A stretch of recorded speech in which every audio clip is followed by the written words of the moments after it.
Another story I heard about myself. This one happened in high school. We had this teacher in high school whose kid went to our high school. His name was Mr. McNamara, and his son Jake McNamara went to our high school. He was a sophomore when I was a senior, so he was 2 years behind me. And Mr. McNamara was an asshole. And one weekend, he and his wife decided to leave town, which you should never do if you're an asshole. And Jake McNamara decided to throw a party at the teacher's house. Hooray! And everyone around town heard about it, and we all got up individually and thought, okay, let's go over there and destroy the place. I walked into this party, everyone I had ever met was there, and everyone was drinking like it was the end of the world. People were drinking like it was the Civil War and a doctor was coming to saw our legs off. It was totally unsupervised. We were like dogs without horses. We were running wild. I walked down to the basement. They had a pool table in the basement. One dude took a running start and threw his body onto the pool table and broke it in half. Another kid found out which room was Mr. McNamara's and went upstairs and took a shit on his computer. So the party was going great. I'm standing in the basement and I'm holding a red cup. You've seen movies. And I'm standing there and I'm holding a red cup and I'm starting to black out. And I guess someone said like, something, something, police.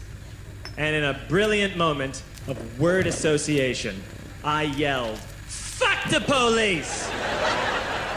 Fuck the police! And everyone else joined in. 100 drunk white children yelling, fuck the police. With the confidence of guys who have like already been to jail and aren't afraid of it anymore. You know, that like, I'll serve my nickel, you come and take me confidence. But white children. The reason someone had said something, something, police was because the police were there.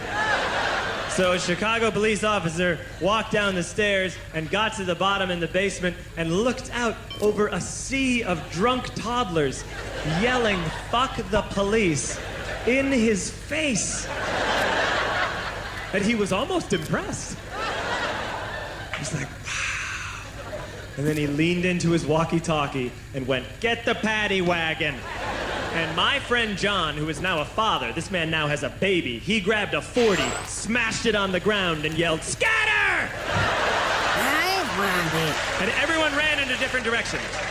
We all ran in different directions. It was like that scene in Ratatouille when the humans come in the kitchen and all the rats go in different ways. We all ran in different directions. I ran into the laundry room and I jumped up on the washing machine and I crawled out through a window into the backyard, and now I'm running through the backyard and there was this big chain link fence and I thought, I've never climbed a fence that high before. And then I woke up at home.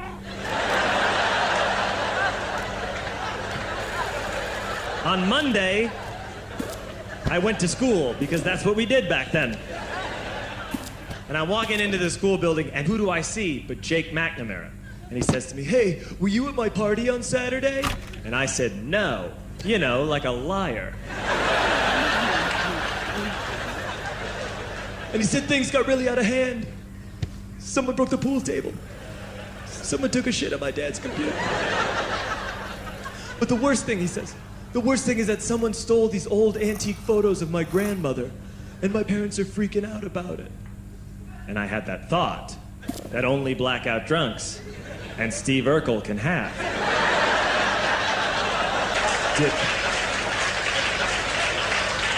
Did I do that? I figured no, I wouldn't have done that. But I was never sure until 2 years later. Relax. I'm playing video games with this kid named Alex that we also went to high school with. 2 years later, we've graduated by now. We're playing video games for a couple hours. And then Alex says to me, hey, come here, I want to show you something. And he takes me into his bedroom. And then he takes me into a side room off of his bedroom. Never a good thing to have. He shows me a tiny room that is covered wall to wall in stolen antique photos from different people's parties over the years.